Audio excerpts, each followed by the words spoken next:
ओम शांति। 14/6/23 की वाणी है। मीठे बच्चे, तुम्हारा है सत्व प्रधान संन्यास। तुम देह सहित इस सारी पुरानी दुनिया को बुद्धि से भूलते हो। प्रश्न, तुम ब्राह्मण बच्चों पर कौन सी जवाबदारी बहुत बड़ी है? उत्तर, तुम्हारे पर जवाबदारी है पावन बनकर सारे विश्व को पावन बनाने की। इसके लिए तुम्हें निरंतर शिव बाबा को याद करते रहना है। याद ही योग अग्नि है जिससे आत्मा पावन बनती है, विकर्म विनाश हो जाते हैं। गीत, दुखियों पर रहम करो माँ बाप हमारे। ओम शांति। बच्चों ने गीत सुना कि हम बच्चे हैं, तुम्हारा जरूर वह बाप है। अब बाप को बच्चे कभी भी सर्वव्यापी नहीं कहते। लौकिक बाप के बच्चे कभी ऐसे नहीं कहेंगे कि हमारा बाप सर्वव्यापी है। यह बेहद का बाप बैठ समझाते हैं। तुम सब बच्चे हो, तुम्हारा बाप है जिसको परमपिता कहते हैं। परमात्मा को सुप्रीम सोल भी कहते हैं। परम माना सुप्रीम, आत्मा माना सोल। तो जरूर सब बच्चे हैं और एक बाप है। सब भक्त एक भगवान को याद करते हैं। जिसको याद किया जाता है उनका जरूर नाम रूप देश काल होता है। उनको बेअंत नहीं कहा जा सकता। मनुष्य ईश्वर बाप को बेअंत कहते आए हैं। उनका कोई अंत पा नहीं सकते हैं और फिर कहते हैं सर्वव्यापी है।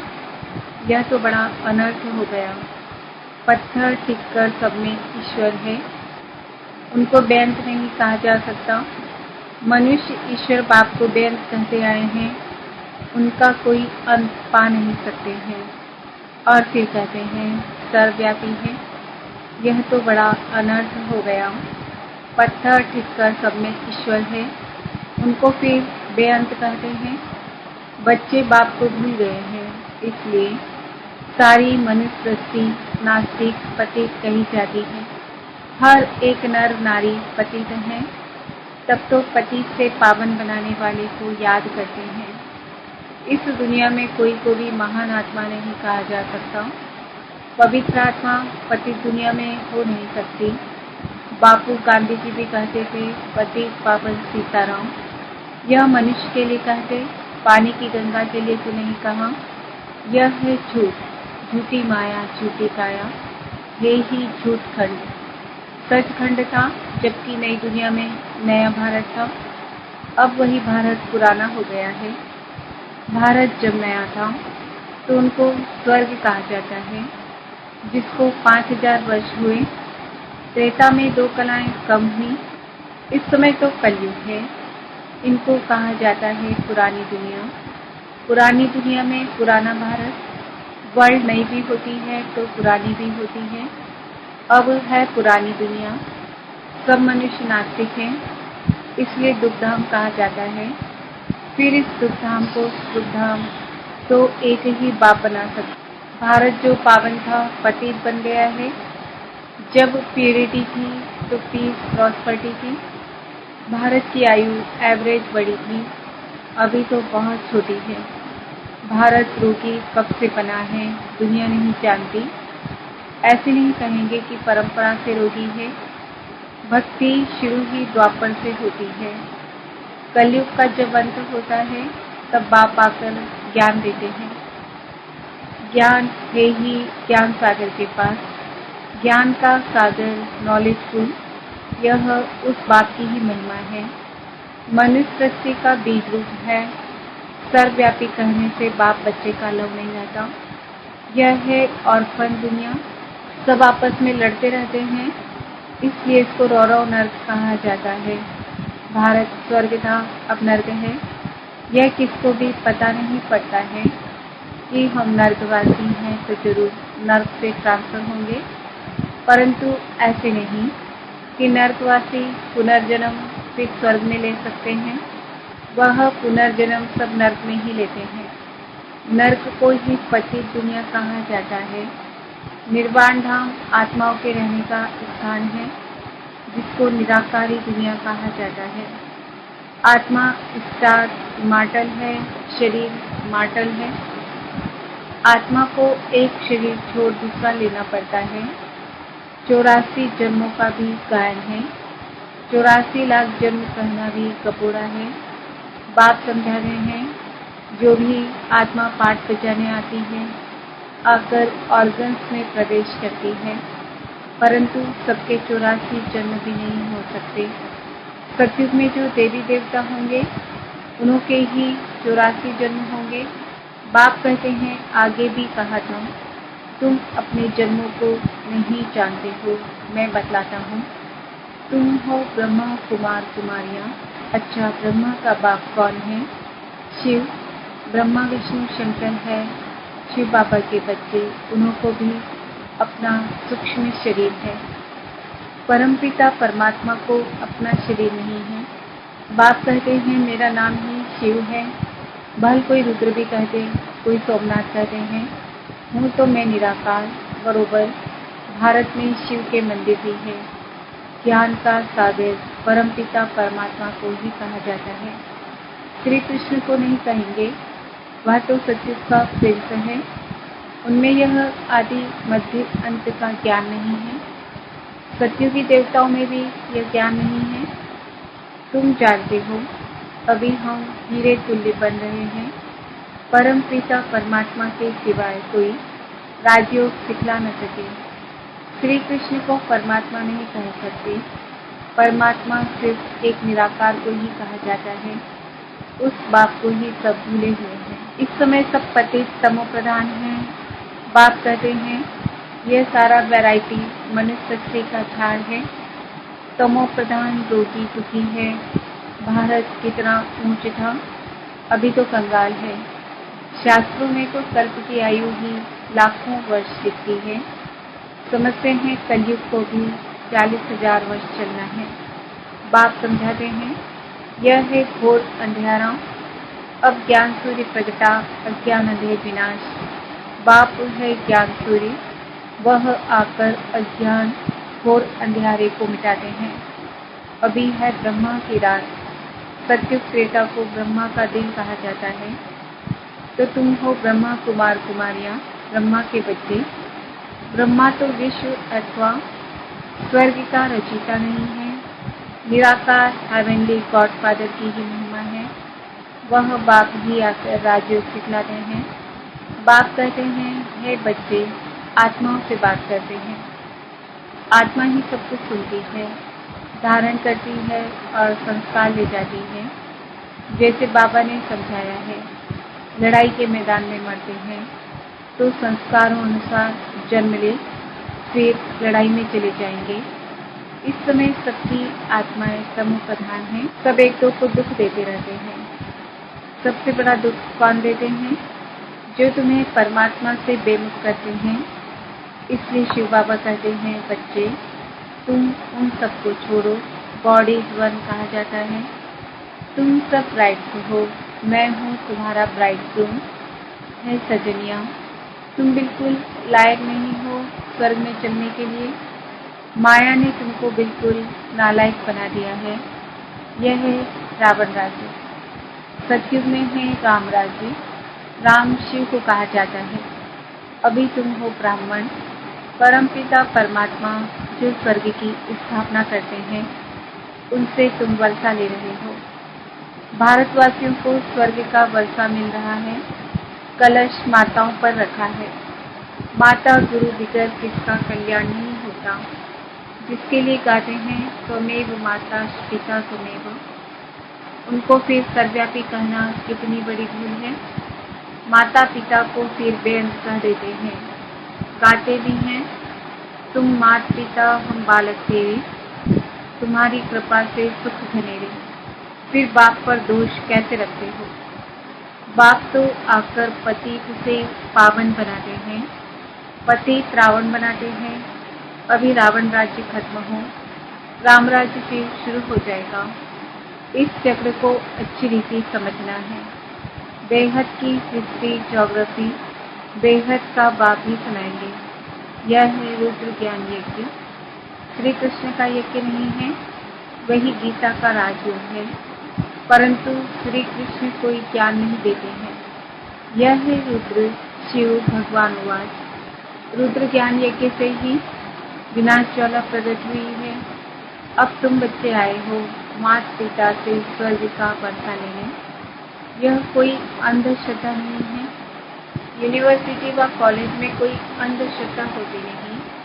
यहाँ पर अंधश्रद्धा की बात नहीं।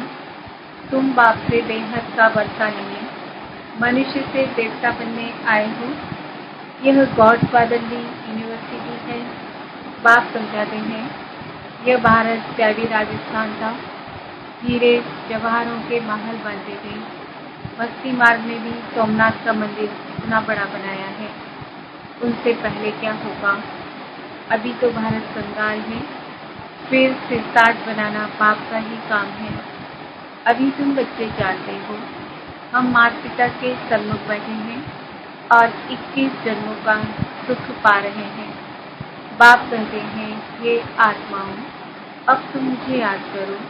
मैं तुम्हारा गाइड और लिबरेटर हूँ। वर्ल्ड की हिस्ट्री ज्योग्राफी कैसे रिपीट होती है यह तो बच्चों को समझाया जाता है। इसमें अंधश्रद्धा की तो बात ही नहीं। तुम्हारा है सतो प्रधान बेहद का संन्यास। तुम पुरानी दुनिया को बुद्धि से छोड़ते हो। इसलिए बाप कहते हैं सर्वधर्मानी परित्यज्य मामेकम याद करो। देह सहित देह के जो भी संबंध है सबको भूल अपने को अशरीरी आत्मा समझो। बाप कहते हैं इस देह का ध्यान छोड़ो। मुझ बाप को याद करने से ही तुम्हारे पाप भस्म होंगे। निरंतर मुझे याद करो और कोई उपाय नहीं। अंत तक याद करना है। माया जीते जगत जीत करना है। माया पर जीत एक शिव बाबा ही पाना सकते हैं। अच्छा, अब बाप शिव शक्तियों द्वारा भारत पर अविनाशी बृहस्पति की दशा लाते हैं। बाप कहते हैं मैं इस तन का लोन लेकर इनका नाम ब्रह्मा रखता हूँ। तुम ब्रह्मा कुमार कुमारियाँ वर्षा लेते हो शिव बाबा से। याद भी शिव बाबा को ही करना है। वह कहते हैं मेरा नाम एक ही शिव है। तुम भी आत्मा हो परंतु तुम शरीर लेते और छोड़ते हो। इसलिए जन्म बाई जन्म तुम्हारे नाम बदलते हैं। 84 जन्म लेंगे तो 84 नाम पड़ेंगे। सबके तो 84 जन्म नहीं होंगे। कोई के 80, कोई के 60, कोई के 5-6 जन्म भी हो सकते हैं। मेरा नाम एक ही शिव। शिव बाबा को याद करते रहो तो विकर्म विनाश होंगे। योग अग्नि बिगर कोई पावन बन नहीं सकते। तुमने प्रतिज्ञा की है बाबा हम पवित्र बन भारत को पावन बनाएं फिर राज्य करेंगे। शिव बाबा को याद नहीं करते तो गोया अपने को पतित बनाते हैं। इसलिए फिर धर्मराज की बहुत बड़ी सजा खानी पड़ेगी। तुम्हारे पर बड़ी रिस्पॉन्सिबिलिटी है। बाप को याद करते रहना यह है रूहानी यात्रा। अच्छा, मीठे मीठे सिक्की हृदय बच्चों प्रति नंबर वार पुरुषार्थ अनुसार माता पिता बाप दादा का याद प्यार और गुड मॉर्निंग। रूहानी बाप की रूहानी बच्चों को नमस्ते। हम रूहानी बच्चों की रूहानी माता पिता बाप दादा को याद प्यार गुड मॉर्निंग नमस्ते ओम शांति। धारणा के लिए मुक्ति साथ निरंतर एक बाप की याद से माया जीत जगत जीत बनना है। पवित्र बनकर भारत को पवित्र बनाना है। बुद्धि से बेहद पुरानी दुनिया का संन्यास करना है। इस देह भान को भूलने का अभ्यास करना है। देही अभिमानी रहना है। वरदान किसी से किनारा करने के बजाय सर्व का सहारा बनने वाले विश्व कल्याणकारी भव। सारे कल्प में ब्रह्मा बाप और ईश्वरी परिवार के संबंध संपर्क में आने वाली आप श्रेष्ठ आत्माएं हो। आप किनारा करने वाली नहीं लेकिन विश्व का सहारा बनने वाली विश्व कल्याणकारी आत्माएं हो। परिवार के अविनाशी प्यार के धागे के बीच से निकल नहीं सकते। इसलिए कभी किसी भी बात में किसी स्थान से किसी सेवा से किसी साथी से किनारा करके अपनी अवस्था अच्छी बनाने का संकल्प लें। करना, यह आदत डाली तो कहाँ भी टिक नहीं सकेंगे। स्लोगन: कर्म भोग का वर्णन करने के बजाय कर्मयोग की स्थिति का वर्णन करो। आज का सवाल है, मैं आत्मा विश्व कल्याणकारी हूँ। मातेश्वरी जी के मधुर महावाक्य ओम शब्द का यथार्थ अर्थ क्या है? जब हम ओम शांति शब्द कहते हैं तो पहले ओम शब्द के अर्थ को पूर्ण रीति से समझना है। अगर कोई से पूछा जाए ओम का अर्थ क्या है, तो वो लोग ओम का अर्थ बहुत ही लंबा चौड़ा सुनाते हैं। ओम का अर्थ ओंकार बड़े चौड़े आवाज से सुनाते हैं। इस ओम पर फिर लंबा चौड़ा शास्त्र बना देते हैं, परंतु वास्तव में ओम का अर्थ कोई लंबा चौड़ा नहीं है। अपने को तो स्वयं परमात्मा ओम का अर्थ बहुत ही सरल और सहज अर्थ से समझाते हैं। वो भी अर्थ परमात्मा से मिलने के लिए ही समझाते हैं। परमात्मा साफ कहते हैं, बच्चे, ओम का अर्थ है मैं आत्मा हूँ, मेरा असली धर्म शांत स्वरूप है। अब इस ओम के अर्थ में उपस्थित रहना है, तो ओम का अर्थ मैं आत्मा परमात्मा की संतान हूँ। मुख्य बात यह हुई कि ओम के अर्थ में सिर्फ टिकना है, बाकी मुख से बैठ ओम ओम का उच्चारण नहीं करूँ। बुद्धि में यह निश्चय रखकर चलना है, ओम का जो अर्थ है उस स्वरूप में स्थित रहना है। बाकी वो लोग भले ओम का अर्थ लंबा सुनाते हैं, मगर उसके स्वरूप में स्थित नहीं रहते। परंतु हम तो ओम का स्वरूप जानते हैं, तब ही उस स्वरूप में स्थित होते हैं। हम यह भी जानते हैं कि परमात्मा बीज रूप है, और उस बीज रूप परमात्मा ने इस सारे झाड़ को कैसे रचा हुआ है, उसकी सारी नॉलेज हमें अभी मिल रही है। अच्छा, ओम शांति।